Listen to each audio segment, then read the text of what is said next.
Well, hello everybody, and welcome to the very first episode of the PetroDollarPedro show. I'm very excited to be here with you. This is your host, Pedro. I am an anonymous financial commentator on the Reddit forum Wall Street Silver. I decided to start this channel pretty much just to join the chorus of voices doing their best, really, to share information, to get solutions talked about rather than only problems. And instead of fear, let's try to get a little bit of positivity and solution-based thinking out there, right? Let's solve issues rather than focusing on the issues. So that is going to be the entire direction of this channel, though here and there it'll just be commentary from me. So in this very first episode, what I'm going to do is what I'm going to do every week, and we're going to do a live walk over the commodity prices here. We're going to look at the actual price to purchase monetary metals. We will look at a few news articles, and I will provide some commentary. And we'll call that good for this episode, and there will be more, at least one or two each week. And hopefully you enjoy this kind of content, because I'm going to keep uploading it. I'm going to keep putting it out there because we need to keep having these discussions. And quite frankly, there's just not enough people out there doing this. So I'm going to join my fellow brothers and sisters out there trying to preach financial responsibility and stability and radical self-responsibility. And hopefully together, guys, we're going to try to find some solutions. So without any further ado, let's get right into it. So we're looking at crude oil here.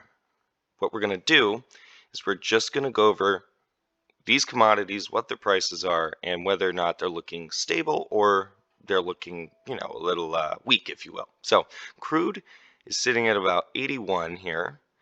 So that's actually looking kind of stable considering it had quite the pop down, as you can see there in the one-day chart.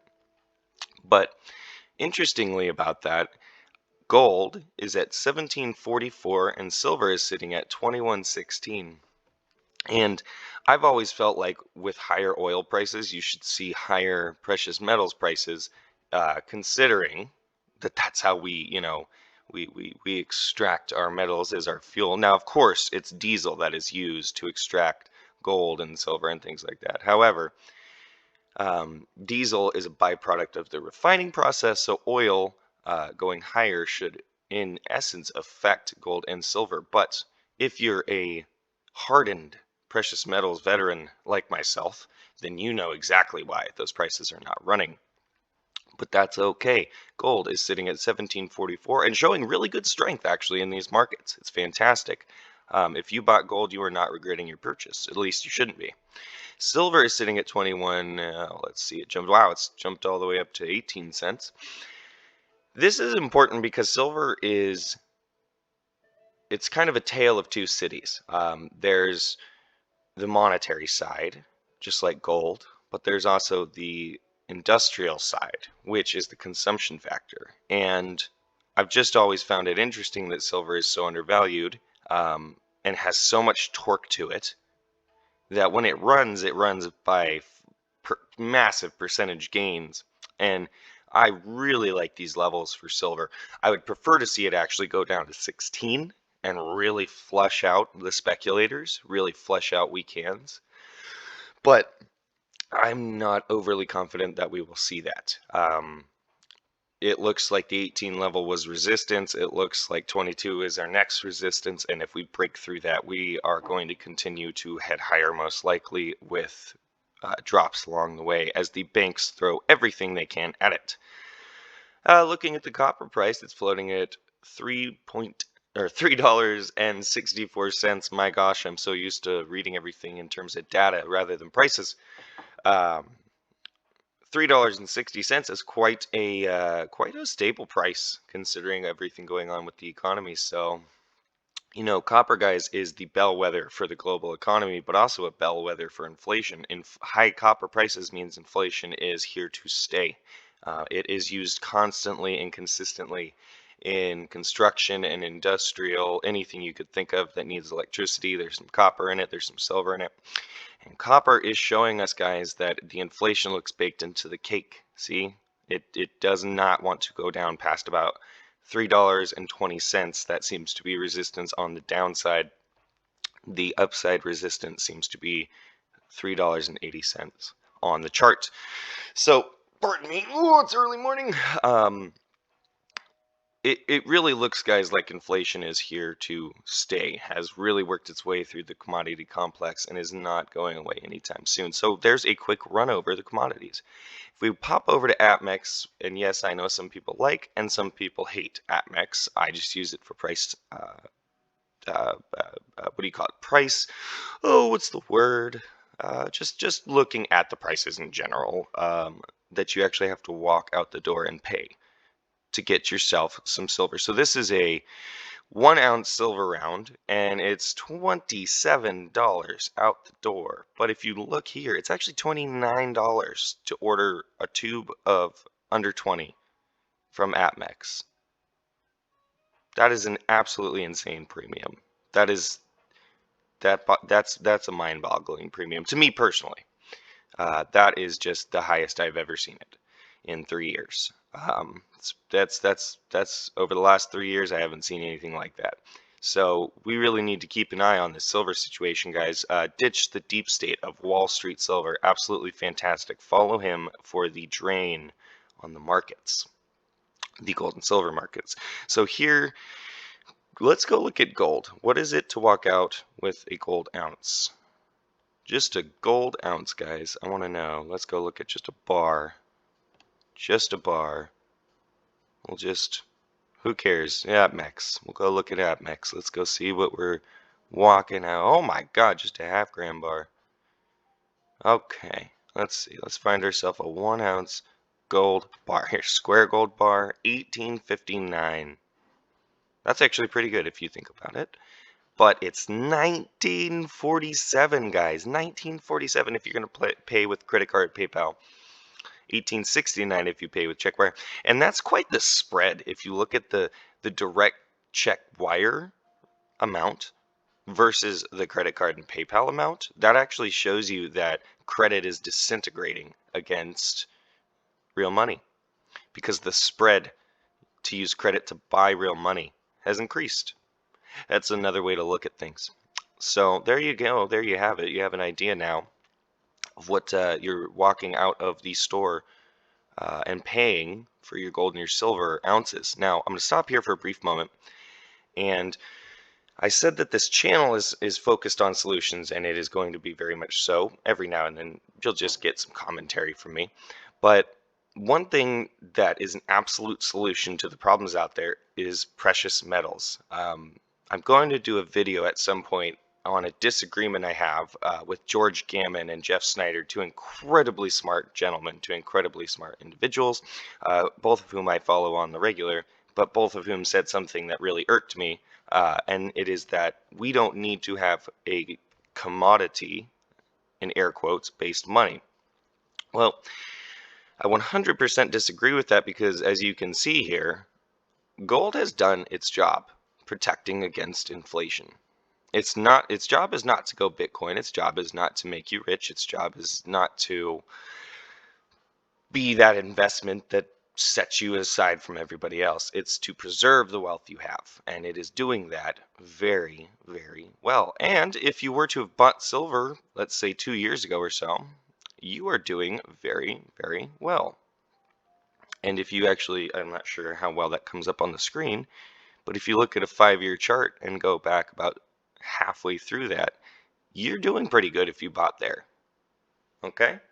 So these metals are doing their exact job of protecting wealth, and if we return to a wealth-based system instead of a fiat currency-based system, life gets better for everyone.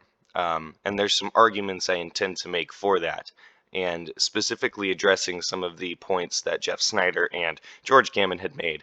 And the video will only be made to stoke debate, to stoke the fire, really, because ideas need to be forged in the crucible of debate. They need to be thought out a little bit. They need to be fleshed out. So by doing that, I hope to kind of contribute a bit to the discussion. So popping over here to Zero Hedge, let's look at a couple of interesting articles. China said to be mystery buyer stockpiling gold to cut dollar dependence.